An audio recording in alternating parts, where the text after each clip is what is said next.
Hey all, pardon my hair. I got back from Arise Medical Center just over an hour ago.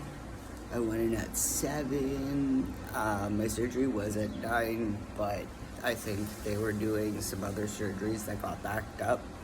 So I got taken back at around I don't know, shortly after 9, and then I was in the back waiting, I think maybe an hour. So maybe I went in at 10. Um, can't exactly remember because I didn't keep my phone or anything on me. Um, but yeah, surgery went well. When I went in, I had told Dr. Crane that because of anxiety and stuff, I'm a clencher. So I clench my jaw, and when I'm not realizing it, I actually bite the insides of my cheeks or like press down on them. So I told him that my mouth was a little bit raw today and that I don't know if that's the best idea. And so he said that he was going to take a graft from an area on my hip where he already took one. And then there's actually a graft that goes across the top of where I got my leg grafts done.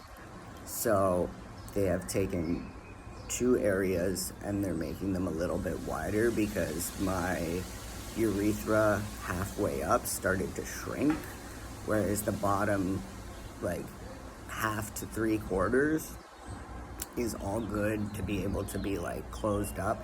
And he offered to close that part up for me, but then said at that point that like I would be urinating from my urethra, which would be underneath my phallus about an inch from where the tip is.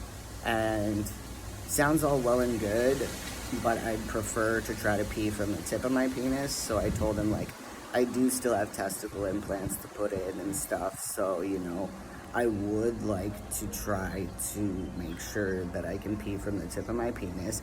And he didn't seem to think it was going to be an issue as long as this goes well. So he gave me some tips like massaging my phallus once like 4 to 6 months is up, like when it's healed, to just like kind of massage it from the inside out so that the graft doesn't shrink as much. So I'm going to be doing that. And he didn't really have much else besides the basic care that you do after surgery.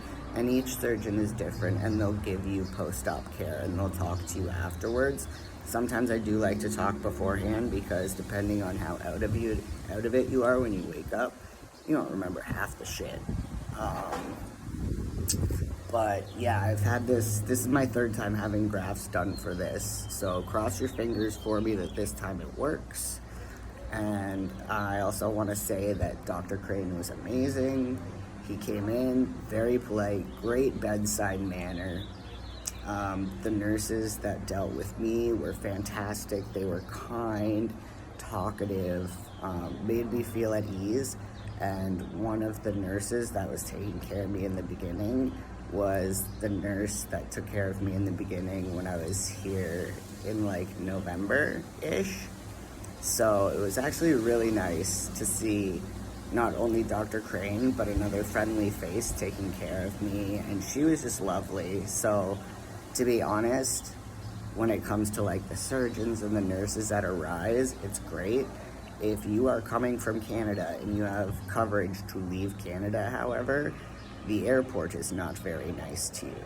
I was honest and said I was going for surgery, and the person at customs was just being completely rude, being completely cocky, and was like, oh, well, if you're going for surgery, do you know who pays if you don't pay?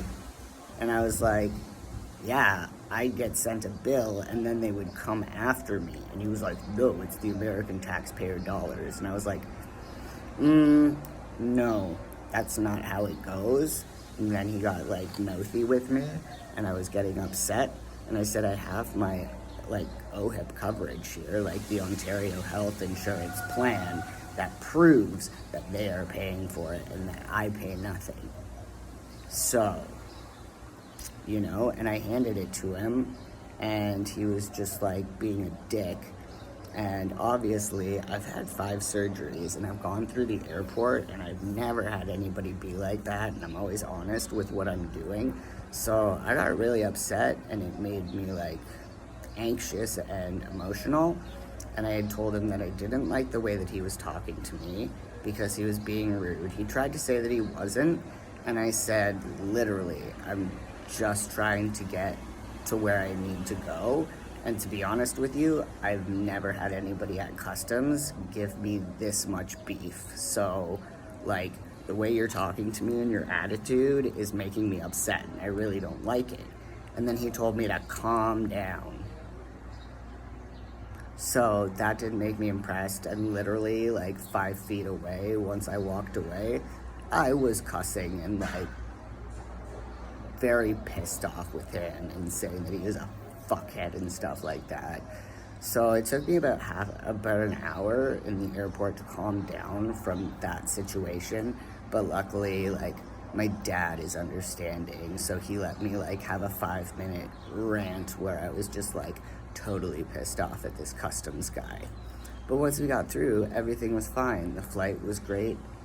Getting here was great. We are like 10 minutes away from, we're 10 minutes from the airport. We're 10 minutes from Arise. We're like a 10-minute drive from downtown Austin, and we're a 10-minute drive from where the Crane Center is. So that's a bonus. The place we have is pretty nice. There's a bedroom and a couch that you can sleep on. We have a little bit of a balcony here.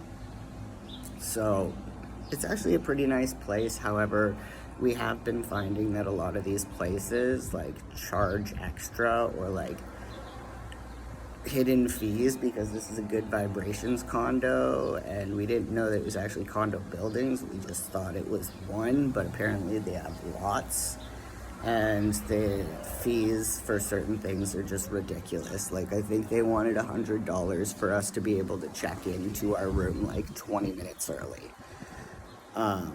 So that was kind of a pain in the ass and totally not necessary. But either way, it's a nice place.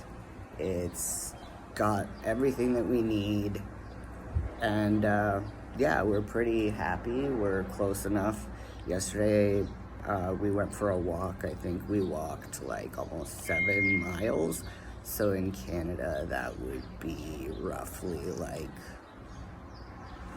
maybe 12 kilometers roughly, maybe a little bit less, but probably the most I've walked in years, and it was nice. We stopped and had lunch, we looked at a few stores, and then we started to walk back, but my feet and my knees started hurting, so we ended up getting an Uber. But Ubers aren't that expensive at all, so like if you are going anywhere, don't take a taxi.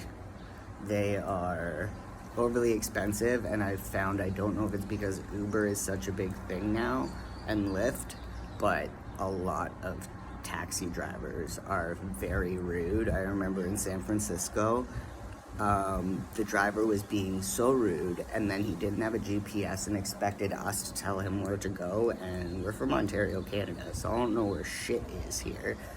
And then he was just acting like a rude jerk. And then he started being rude to my wife. So I told him to pull the car the fuck over, that I was gonna call another Uber. And so he let us out, and I said to him, I'm like, I'm not paying you. I said, the way you acted was completely unprofessional, and literally, we are 5 minutes from where you picked us up. And in 5 minutes, this is how bad you ruined the ride. So I'm not paying, and he got mad. And so, like, we had a cussing issue between me and him. And, like, I'm literally standing there with a cane. And he's just being a fucking asshole. And as he's driving off, he's yelling stuff at us. So from that point on, we've only done Uber because they're so nice. Either they mind their business and they just, like, drive you somewhere, or they actually get into conversations, which is great. Like, one of the last Uber drivers we had in San Francisco was an awesome guy. He talked to us for the whole ride. Like, it was great. It was nice to talk to somebody, you know? But I think I'm gonna leave this here. But I just wanted to let everybody know that I'm doing okay, not feeling too bad, and I'm just kicking it. So I hope everybody has a great weekend. And I will update you if anything like pain-wise or whatever pops up, but otherwise, if I don't, I will make a video on Tuesday about my post-op appointment and update everybody on everything. So, I will see you soon. Peace from Austin.